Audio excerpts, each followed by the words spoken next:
Ghana. How is your friend Kenzo? Because you're president of federation, I don't haven't seen you anyway. No, federation nagendayo naddala mu meetings ezaso abantu babayita mpolampola tebabayita mu bunamukyala so meetings nezigenda mpolampola nga babayita bwenkya nebayita abalala ate nenze ebintu by'amawulire nali nabivaamu naddala last year sijjukira kuyimirirako mu maaso ga kamera last year nalinga nkisibira mu studio kamera we bajja nga nziruka olinda So jam session zibadde nengera tolabye. No, akabeera mu jam sessions bbiri ekyo ekintu just oyinza okyogera because maybe tobeerayo mu buli jam session but I love music and I go. I've never been nti nno nenvayo nenyimba mu jam session maybe ekyo ngenda kikola this year. Yeah. Last message to the fans abakwagala wakomyewo. Bafani bange mbagala nnyo mwenna gye muyimiridde ne gye mutudde musubire bingi from me, musubire music ewakabi from me, tetugyako omuliro tusigala ffe ba Pia Pounds tekirina gye tudda osigala.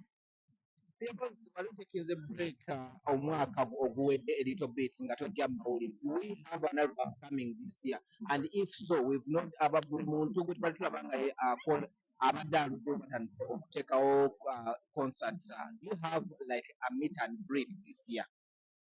Kyatandise naye nga kituufu yes nina album gye ndyokolako album yange eyo ennumisiza omutwe because nali nkozeko an album before nekubako ennyimba bbiri nga hits so mmanyi nga oyagala kuzza ekintu naye oleme ate hiitinga we batahiitinga akali kantwala naye nga mubimanyi ekintu kyonna ekiva mu buli bamukola muki mu muliro so ekintu kyonna ekibeera nga kirimu ebintu byakimanya kigenda kuba kyakabi. Big talent novaayo ogenda mu ABM. We now seeing the president w'abayimbi it's Eddy Kenzo.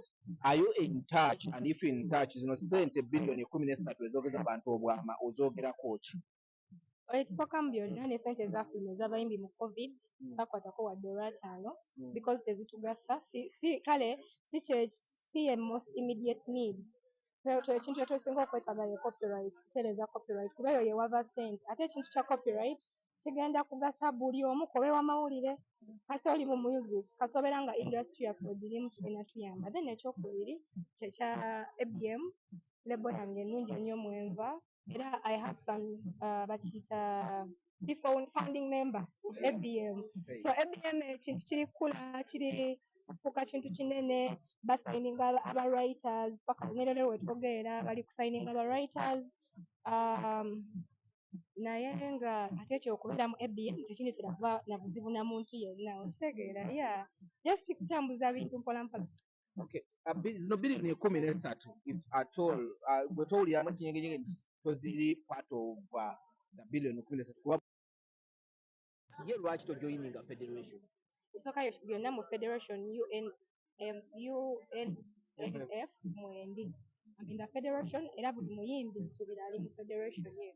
Federation is not a group, it's a federation. Omubeera nti nno musobola okutuulawo ne mwogera ku bintu ebibaluma then ne wabaawo omuntu abakidira in this case Eddy Kenzo n'agenda n'abiwa abantu bekikwata kati engeri music waffe gyali it's a policy industry abantu abakola policies abayimbi tetusobola bukatinenze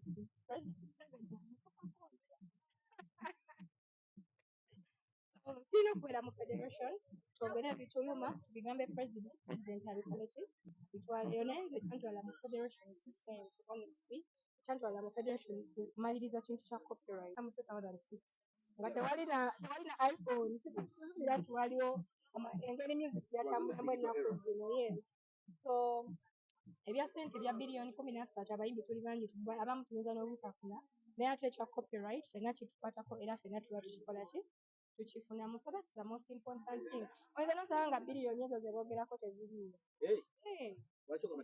gambye oyinza osanga you might find nga teziriiyo. Okay, thank you.